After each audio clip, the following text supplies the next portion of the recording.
मैं 8 महीने की गर्भवती थी। फिर भी उस दिन मेरे बदन में ऐसी फुर्ती आ गई कि उस डायन से बचने के लिए मैंने दौड़ लगा दी। परियों की तरह खूबसूरत दिखने वाली वो डायन आज अपने खतरनाक रूप में मेरे सामने खड़ी थी। मुझे देखकर वो रहस्यमय तरीके से मुस्कुराने लगी। उसके गंदे लंबे नाखून, कटा पिटा चेहरा और बदसूरत लाल आंखें देखकर मेरा दिल धक से रह गया था। वो इतनी डरावनी लग रही थी कि मैंने डर से अपनी आंखें मीच ली थी। मुझे समझ में आ गया था कि अब वो डायन मुझे नहीं छोड़ेगी। किंतु ना जाने क्या चमत्कार, अचानक बाबूजी वहां आ गए और उन्होंने अपनी मुट्ठी में कुछ राख जैसा पदार्थ भरकर डायन की तरफ फेंक दिया। उस अभिमंत्रित राख के शरीर पर पड़ते ही वो भयानक आवाज में चीखती हुई वहां से भाग गई। इससे पहले कि कोई कुछ समझ पाता, बाबूजी वहीं जमीन पर गिर पड़े और उसी क्षण उनकी मौत हो गई। शायद मुझे बचाने में उन्होंने अपनी सारी सिद्धियां समर्पित कर दी थी। बाबूजी की जेब से एक चिट्ठी मिली जिसमें उन्होंने हमारे सारे सवालों के जवाब लिखे हुए थे। मैं जानता हूँ इतने बरसों से तुम सबके ऊपर क्या गुजरी है, लेकिन मैं मजबूर था। उस डायन की चोटी काटकर मैंने धन दौलत तो पा ली, लेकिन ये भूल गया कि मैंने कितनी बड़ी मुसीबत को खुद अपने घर दावत दी है। रुपयों के लालच ने मुझे अंधा बना दिया था।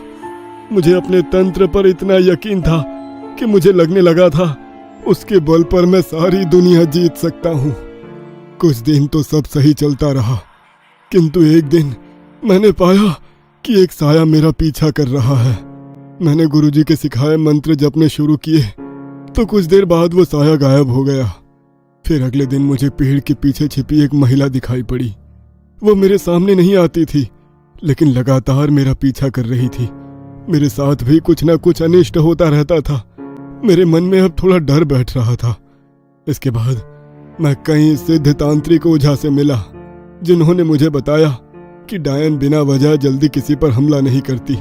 हजारों साल तक वो हमारे आसपास ही रहती है, लेकिन शायद हम ही उन्हें पहचान नहीं पाते। लेकिन उनकी चोटी में उनकी सारी सिद्धियां और शक्तियां समाई होती है। डायन की चोटी काटना मतलब उसे अपमानित करके उसे ललकारना। अब वो अपनी चोटी भी लेगी और चोटी काटने वाले की जान भी। पूर्णिमा की रात जब चांद अपने शबाब पर होता है, डायन की शक्तियां भी अपने शीर्ष पर होती हैं। शायद उसी दिन वो मुझ पर हमला करने वाली थी। पूनम की रात आने में कुछ ही दिन बचे थे। मेरे पास गुरु की सिखाई सिद्धियां थी, इसलिए अभी तक वो मेरे पास नहीं आ पा रही थी। अब तो दिन रात सोते जागते मुझे किसी के फुसफुसाने, बड़बड़ाने और रोने की आवाजें आने लगी थी।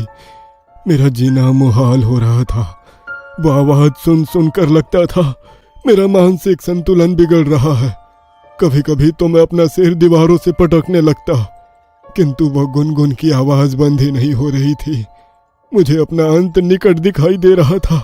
इसलिए अपने परिवार को डायन की नजर से बचाने के लिए मैं दूर जंगल में गुरुजी का सुझाया अंतिम उपाय करने चला गया था।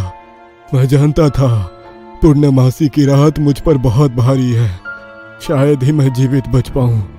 इसीलिए तुम सबसे दूर मैंने अपनी मौत का स्थान खुद चुना।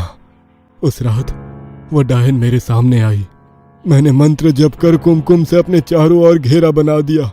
गुरुजी की बताई विद्या काम आ गई और वो सुरक्षा घेरा तोड़कर मुझ तक नहीं पहुंच सकी।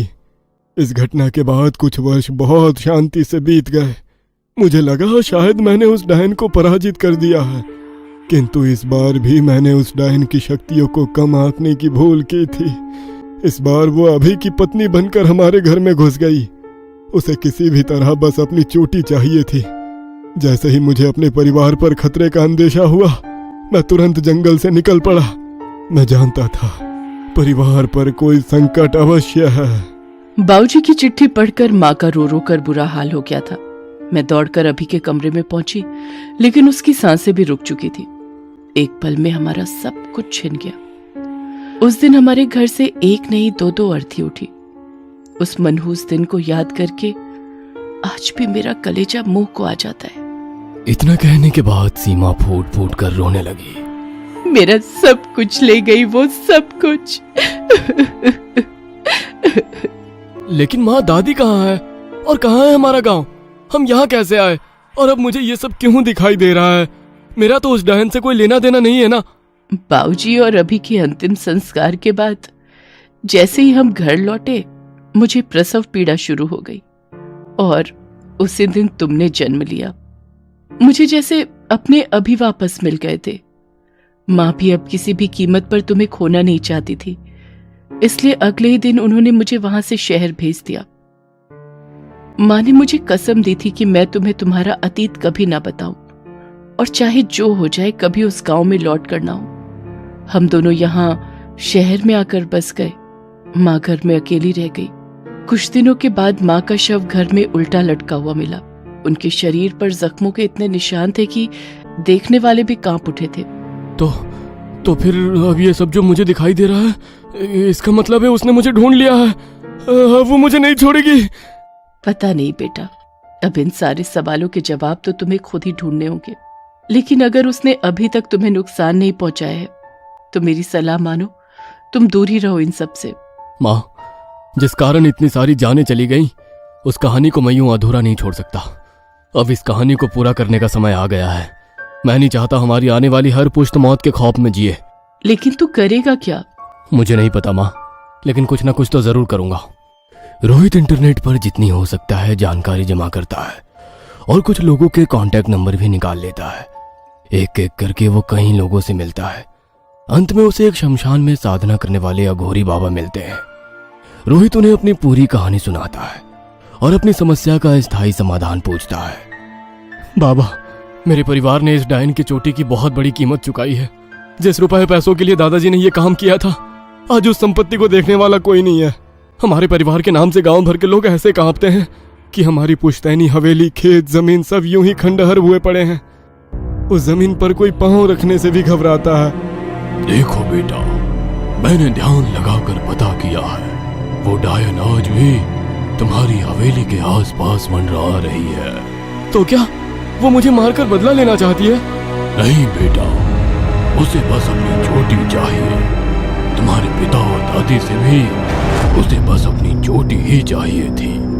अगर उसे चोटी मिल जाए तो शायद वो लौट जाएगी। लेकिन बाबा, कोई नहीं जानता कि वो चोटी कहाँ है और मेरा तो उस समय तक जन्म भी नहीं हुआ था। जब पापा और दादी नहीं बता सके तो मैं कैसे जान सकता हूँ कि उस डायन की चोटी कहाँ है? अब ये गुत्थी तो हमें गांव जाकर ही सुलझानी पड़ेगी। रोहित बाबा को अपने साथ चलने के लिए प्रार्थना करता है। रोहित के बार बार कहने पर बाबा उसके साथ गांव जाने को तैयार हो जाते हैं। यहाँ की आयु में मैं डायन की उपस्थिति महसूस कर सकता हूँ। वो यहीं कहीं आसपास है।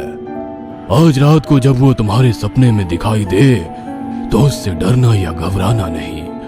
आंखों में आंखें डालकर पूछना, क्यों पीछे पड़ी हो मेरे, चाहती क्या हो?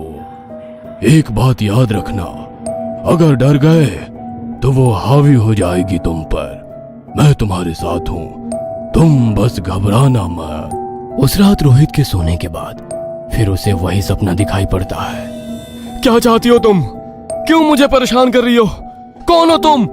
रोहित के इतना कहते ही वो डायन अपना रूप बदल लेती है और अगले ही पल एक तेज चीख की आवाज के साथ वो आकार में दुगनी तिगुनी होने लगती है।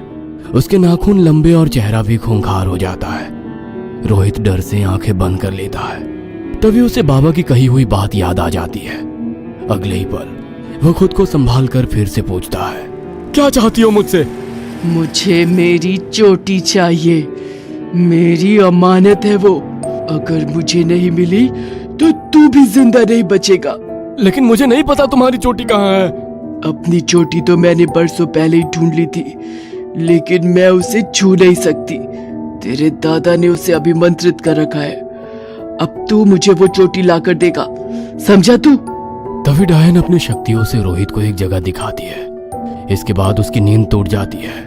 बाबा, उस डायन का कहना है कि वो चोटी हमारे खेत में है, लेकिन उसे दादाजी ने अभिमंत्रित किया हुआ है, इसलिए मैं उसे चोटी लाकर दूं। लेकिन मैं कैसे? रोहित की बात सुनकर बाबा कुछ देर के लिए तपस्या में लीन हो जाते हैं और भूतकाल में हुई घटनाओं को देखकर कुछ देर बाद आंखें खोलते हैं। बेटा, मैंने अपनी शक्तियों से देखा कि तुम्हारे दादाजी ने अपने खून से उस चोटी को बांध रखा है, इसलिए उनके अतिरिक्त अगर किसी ने भी उस बक्से को छुआ तो वहां केवल राख ही मिलेगी, चोटी नहीं। बाबा, दादाजी को मरे हुए तो बहुत समय हो गए। इसका मतलब हम कभी डायन को उसकी चोटी नहीं दे पाएंगे। तुम समझे नहीं बेटा, तुम्हारे दादाजी का खून या तो तुम्हारे पिता में था या तुम में है। तुम्हारे पिता और दादा को तो वो पहले ही मार चुकी है, इसलिए अब बस तुम ही इसका आखिरी सहारा हो। शायद इसीलिए उसने आज तक तुम पर वार नहीं किया, बल्कि अपनी पीड़ा दिखाकर तुम्हें यहां बुलाना चाहा, ताकि उसे उसकी अमानत मिल जाए और वो मुक्त होकर अपने लोक में जा सके। बाबा की बात सुनकर रोहित को सारी गुत्थी समझ में आ जाती है और वो डायन के दिखाए स्थान पर पहुंचकर खुदाई करता है। थोड़ी देर खोदने के बाद उसे एक बक्सा दिखाई पड़ता है। डरते हुए वो उस बक्से को खोलता है तो उसमें उसे चुड़ैल की चोटी दिखाई पड़ती है। जैसे ही रोहित चोटी पर से राख हटाता है, सामने डायन प्रकट हो जाती है।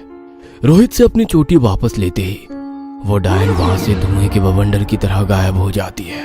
आज तो डायन चली गई है, लेकिन कौन जाने रोहित पर से खतरा टला भी है या नहीं, क्योंकि कहते हैं कि डायन एक बार जिसका घर देख लेती है फिर कभी भूलती नहीं है।